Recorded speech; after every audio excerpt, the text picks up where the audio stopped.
Le berceau du général de Gaulle et sa robe de baptême, 2 pièces originales à découvrir au musée Charles de Gaulle. C'est dans cette chambre que le futur dirigeant français voit le jour le 22 novembre 1890.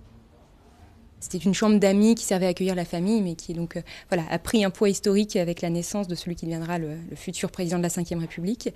Donc c'est une histoire finalement assez classique pour l'époque. La mère de Charles de Gaulle est venue chez ses propres parents mettre au monde son 3e enfant.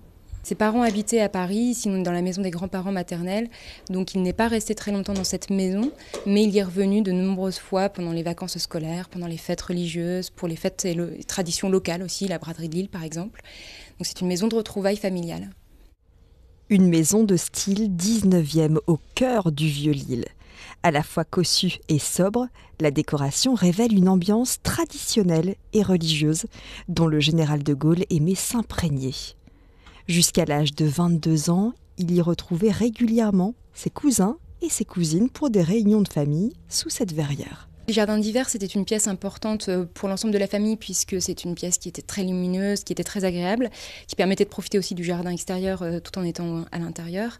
Mais c'était aussi pour les enfants, donc Charles de Gaulle, ses frères et sœurs, ses cousins, cousines, un vrai terrain de jeu où on aimait jouer aux soldats de plomb, on aimait jouer la guerre. Ça, c'était un des jeux favoris de Charles de Gaulle, ce qui n'est pas surprenant quand on voit après la vocation et le métier qu'il a épousé ensuite. Donc c'était vraiment une pièce qui était appréciée de toute la famille. En 1947, cette maison a été vendue par la famille de Gaulle.